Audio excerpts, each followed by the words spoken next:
Welcome back to the Sophia D radio show. I am so excited. We have a new guest on the radio show. But before we get started, don't forget, get your Sophia D radio show t-shirt for $20.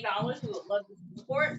Take those t-shirts out on vacay to other states and cities and let them know what we're doing in the beautiful state of South Carolina. We have, for the very first time, a very special guest. Met him 2019, 2020. Shout out and welcome Mr. Bryant Lewis, all the way from Queen City, baby. Well, thank you. Thank you for having me. I'm glad to be here. How y'all doing today? Are good. And how are you on this beautiful day? I'm good. I'm good. Look at you. You looking beautiful. I like that glow. Yeah, look at you. I got my real goop. Yo. Got the real stuff. Listen, you gotta explain to me about the Jamaican flag. Oh, okay. Yeah. Well, this is actually one of my. This is my father's original flag that's behind me. Actually, he's actually from Spanish Town, Jamaica. Okay. Yeah, but I'm born and raised here, Spartanburg, actually, South Carolina. That's where my mother's from. Wait a minute. Whoa. You're originally from Spartanburg? Yeah. I was born in Spartanburg region, right there. I think on the 6th floor, wherever the baby floor is at. That's where I was born at. Yeah, and but she met him whenever he was in New York. After he came over, he was, cooking and things like that, and voila, they had me, and now here we are. So, what's your favorite Jamaican dish? All right, so I'm gonna be real with you. So I don't eat meat. Okay. But That's okay. No, my favorite Jamaican dish before I stopped eating was brown stew chicken. I gotta have my brown stew chicken.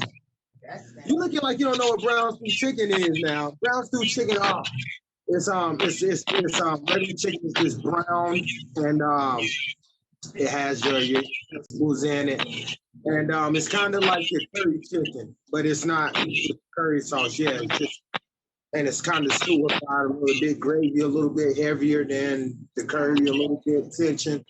Yes, wonderful. I do suggest that, but right now I'm just on my veggie roti, my breadfruit, now, and cocoa bread routine. So yeah, just it now since I don't eat. What makes your lifestyle of eating? Because that's a lot of people are, really watching what they intake, and you've got your pescatarian diet, your vegetarian diet. People are even staying away from the dairy. They're doing the almond milk.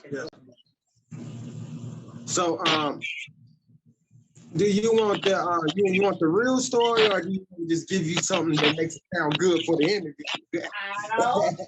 All right, so real stuff. All right, so I'm gonna give you the real story. Now don't y'all start looking for counselors for me and say this dude need a psych ward. But all right, so was in undergrad. I attended Livingstone College. So when I came back from that summer break freshman year, I run a lot. So I'm a big runner, and that might have to do with something with Jamaica. But I like to run long distance. So I was running one day, and I already been conflicted my second semester. I was going between eating vegetables, just straight nuts and things like that. So when I went home, I was out on the long run. I was probably like in my 6 mile, my final like 0.5. And where I lived at was nothing but just cows, a bunch of cows. So I don't know if I was just on my runner's high or what. But like I looked over to the cows and I seen like these cows, and it was just like weird. So as I'm running, I noticed this cow, and it was just like kind of like this telekinesis. Like, why are you eating meat? Yeah. And it's like we have families and things like that as well. So as I looked around the pasture, I started seeing like baby calves and women calves, and I was like, oh my gosh, You know, I'm no longer eating meat, you know, after this. So I went home and my mom was cooking hamburgers, you know, so I ate the hamburgers and that was the last time I ever ate meat. That was my last time, you know, because, you know, when you living at home, you got to eat what your mama got. You know, you don't eat it all. So I'm like, I'm eating this hamburger, but when I go back to school, trust me, that's it. Because they had the salad bar, they had the whole lineup and everything. So that's been about 10 years now. So I've been strong 10 years, and you know, as you go, you start learning a lot about your body and the anatomy and about different fruits and vegetables and nuts, how you can get those proteins. And like I said, I am a very active person, so I try to make sure that I do keep up with my protein intake, things like that. But yeah, that's the real reason, just trying to be healthy. And then, you know, other reasons. My father died from, he was a diabetic, really bad. And just didn't want those struggles, trying to break the generation curse. Yeah. Hey, I support that 100%. Well, congratulations on hitting your 10-year mark. Thank you. Really neat. That is Thank awesome. you. So Bryant, you are an actor, a comedian. Yeah. What moment you experience when you realize you are a comedian? Because you know you have some people who try and they just dry, like, oh baby, that's not for you. And then you have some people who just realize this is their gift. Yeah. So I mean, I always knew I was special. I mean, everybody should think that they're special, but you know, growing up, I really had like a real bad childhood growing up due to the fact that my father was from Jamaica. My mother ended up on drugs, so that ended up putting me into a system. You know, so from that system, you know, I was shipped around from different foster homes to foster homes, and but due to the fact that my mother and her father had like this close bond, so they try to keep everything. Because all my mother had to do was just clean up her act, and she could have regained the custody of us. But you know, we all have our own cross that we must bear. So you know, that's hers, and you know, I commend her for still fighting and not giving up. You know, because those who endure will win. You know, but you got to grow as well. So, but from that, I was going to school, and due to all the stuff that I was going through, like I was having a bad day, but I said like I made a joke, and like the whole bus just started laughing. Mm-hmm. And from that moment of everybody laughing, my pain went away. It was like in that moment, I was just in that moment. So it was like whatever I was dealing with, I couldn't deal with it because, and so that's what made me. And so I just took it and harnessed that and like just ran with it, just like that feeling and just being a class clown. Like I thrive. Like I had to win the Senior Simmons. I had to be that class clown. Like that was me. Like I thrive. And if you thought you was funnier than me, I killed you. Like I had to. Like, oh, there's another guy. He knew. Oh, where is he at? I had to. It's just what it was. It was, you know, like you got sports players, you got people. It's like you think you funny, and you ain't seen me yet. You know, so it's a competition within it. So that's what it was. It was the pain, me forgetting my pain in the moment of what I was living in. Just so that's what made me become, you know, indulgent in comedy. And, you know, I started when I was 13, like actually standing up, performing in front of people. You know, so but acting was the thing. It was just like I wanted to forget that moment. You know, and Will Smith helped me to actually understand that, you know. I know everybody want to say this, but that one episode where you see him take that pain and you felt it, the father episode, everybody loves that episode, that Fresh Prince episode. That was that moment that I, you know, was like, yeah, that's it. I want to be able to let people feel what I'm feeling right now. You know what I mean? So, yeah. So I took that and what it was. After I know I wasn't making it into the NBA. Yeah. Like, nah, I'm not. Yeah. You like basketball. Yeah. I like basketball, but after a while, I was like, I'm not. You guys are getting taller and taller. They're getting bigger. It's like, God, if you don't give me a 7-foot growth spurt, it's not happening. It's not happening. It's not happening. Yeah, you gotta know early before you go in and make yourself look bad. Yeah. You got to know your personnel. That's what I tell people all the time. You got to know who you are. Yeah. If you're a fighter, you're a fighter. If you're not a fighter, don't be trying to fight. That's right. That's what it is. BJ, is there a comedian that you would like to go on tour with and possibly open for one day? There's a lot. I mean, honestly, there's a lot of comedians, but and I can't sit here and say that I want to work with all of them, but so I'm just going to go off the legendary status that we still have here, just so I can get some knowledge. I would like to go on tour with Chris Rock.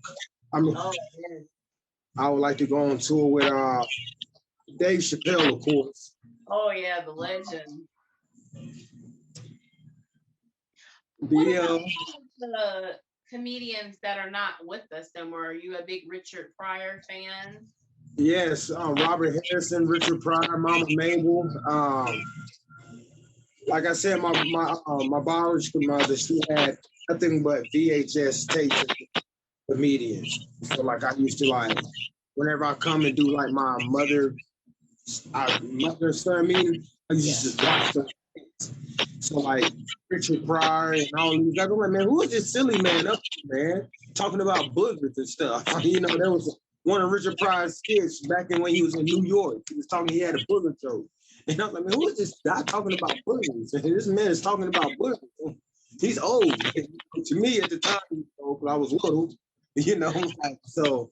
But Richard Pryor, Skinbag, all these tapes, man, I used to watch. So I pay homage to all the guys who went out there and did it, because it's not easy. It's not easy. Being a comedian, and although we have social media that helps comedians, grow, it's still a hustle. Yeah. Yes. It really is. So it really is. I want to switch gears a little bit, and we met. I think I met you early 2020 or like late 2019. We were both in the Tools movie project, and now you're in a new movie called Canvas, written by Jonathan Fogelstein. How has your experience been with both movies? Well, with a theater arts background, that's why I got my degree in theater arts. Coming back from Tools, I took 3 years off from like acting and comedy. I took like 3 years off. So Tools was my first project. Coming back from, dealing with myself, making sure, I cleanse myself, making sure this is what I want to do, So that project, I would say, compared to this project, it was an eye-opening project for me. It was like I didn't have to cast. I mean, I didn't have to audition, which I'm not saying like I was big enough. It's just like I didn't have to audition, so that was like a blessing from God. It's like, look, man, I'm gonna give you this opportunity. You're here for a reason. I put this seed in you from you, so this is what it is. And then having the role that I have and meeting the people that I have, some people have been acting for years, some people just now, that's their first film ever. You have guys like you and your husband and Jonathan seen a play that I done like 4 or 5 years back. And that's awesome. It's called Past and Present Slave, written by Smith Lee. I played Paul Johnson in that play, and just remembering me, just like Jonathan, just had so much, just like even when I didn't have belief in myself at the time, you know, he motivated me like, bro, you have raw talent. Yeah. Like, bro, you're it, dude. Like, just, you know, got this part for you. Come back, get your feet wet. If you're feeling it, if not, you ain't gotta do it no more, bro. I got this part for you. With that, it's just like that balance, the yin and yang in it. And hey, so you did do good in the Tools movie, though. Huh? You did do good in the Tools movie. Oh yeah, we did.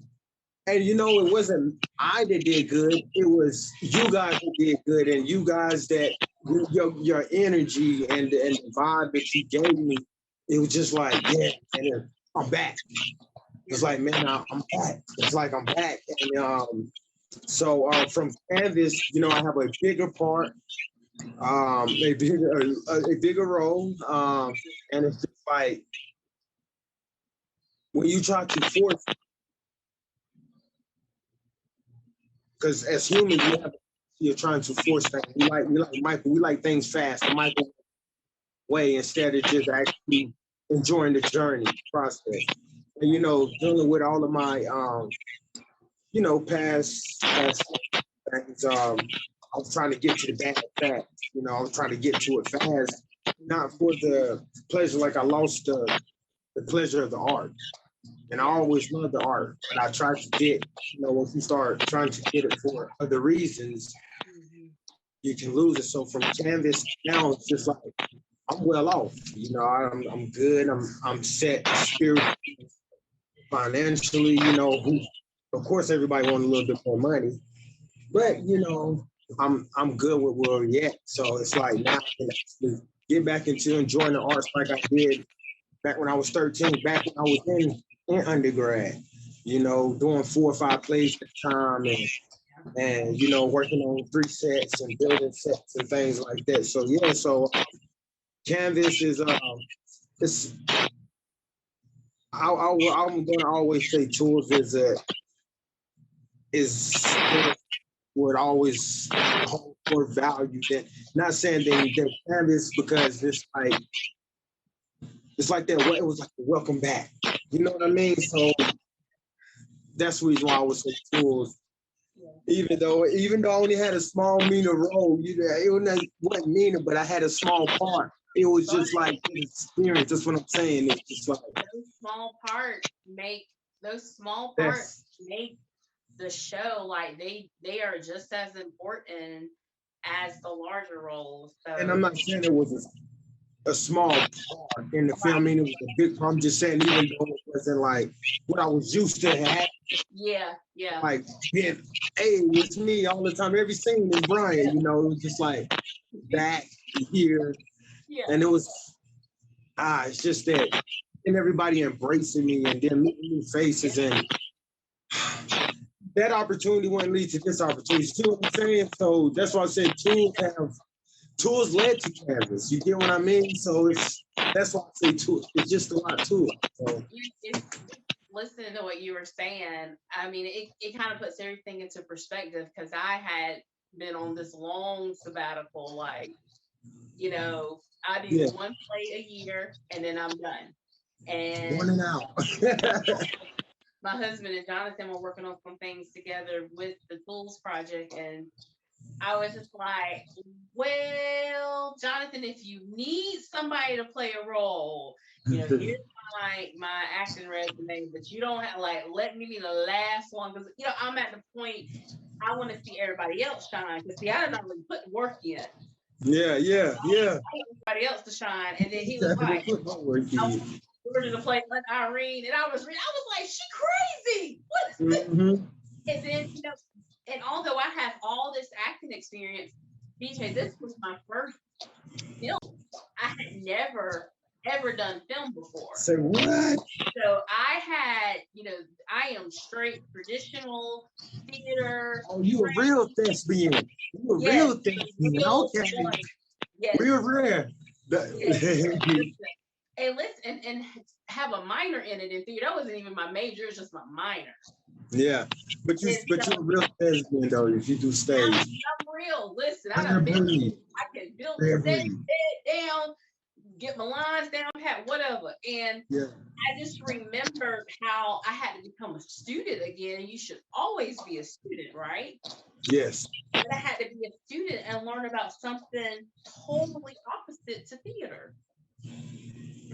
So it all comes back in full circle. So, and it was just learning, hey, gee, don't move because that camera might be sitting right at your shoulder. But you know, one thing I say, I tell people that want to act all the time, you cannot be a true actor unless you do one stage play.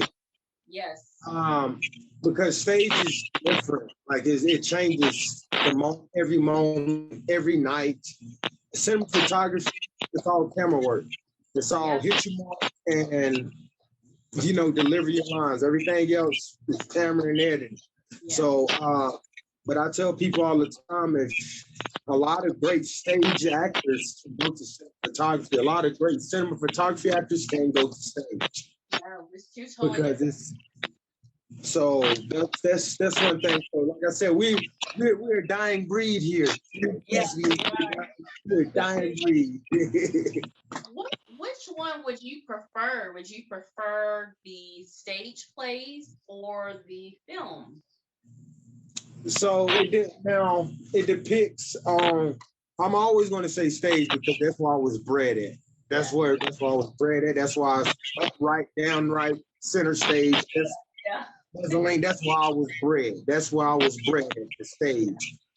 But there is some dramatic films that I would do. So if it came down to me, like my agent came up to me and be like, "Hey, I got two options. You got the stage play or just dramatic." It depends on the film, like how I'm got to act. Like it's a lot of facial expressions. I might take that film because now I can deliver something more. But I'm always going to take stage over because stage, like I said, it changes every night. The performance would change from opening night to closing night. Yeah. You know, and you're performing in front of different people every single night, so you got a different rush every single night. You're not performing the same. Once that film is spread, rolled, and done, that's it. That's it. That's that. Can't change it. You know, you might can say, "Man, I ain't do good the first night." And you know, after you run your lines your first night, say, "Man, I'm gonna get them with this tomorrow night. So I'm gonna put this in it tomorrow night." You know, bring a whole totally different atmosphere to gas and a whole production. You see what I'm saying with stage? So I always would say stage. Yeah. You raw talent. So you kind of mentioned this earlier in the interview, but how do you go about, don't give out all of your secrets, but how do you go about writing and studying your material? Real life situations. So I can, like how things, and it's kind of crazy because I hear musicians say this all the time. Like, man, I hear music, especially like a joke. Like I just hear it all. Like, man, I have a joke coming to I have so many jokes coming to my head, and to me, I might be laughing. I'm like, what you laughing at, nothing, man? I just seen something. And it just be a joke. That the way social media is, because I used to write when I was young. I used to write all the time because that's why I hear all the greats used to do right. Then once I started getting older, I stopped writing. I just started trying to memorize. But then, you know, with a lot of stuff, it's just like now with social media, I can just record it and now I have it. You see what I'm saying? I have it. So as long as I deliver, so what you might see on my social media, that might be one cut, that might be me recorded it. I might have recorded it 4 times, but I might just record it right then and there because it will come to me so many different times that I can be sitting there. And once I got it, the line in my head, just like memorizing the line, I would try to critique and add like different things to make it like kind of funny, you know, or even more funnier than what it is. But to me, everything is always funny that I say, you know, so that's the reason why it's important for comedians to go out and try their stuff out on people because it might be funny to you, might not be funny to them.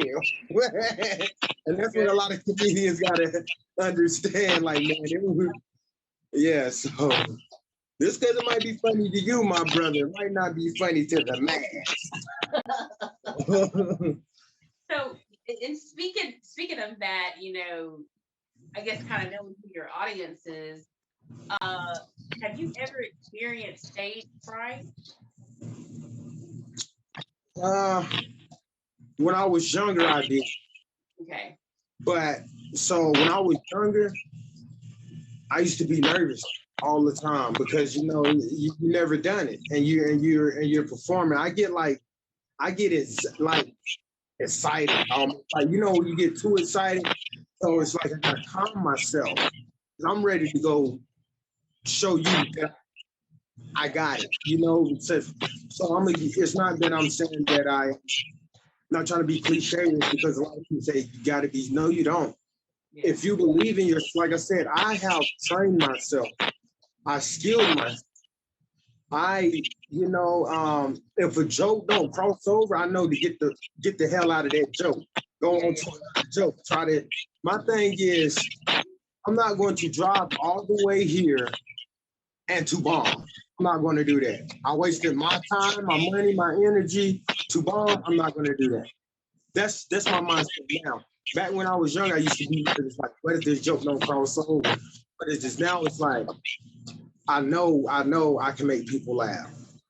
BJ, tell us, are you working on any other projects besides Canvas that you can possibly tell us?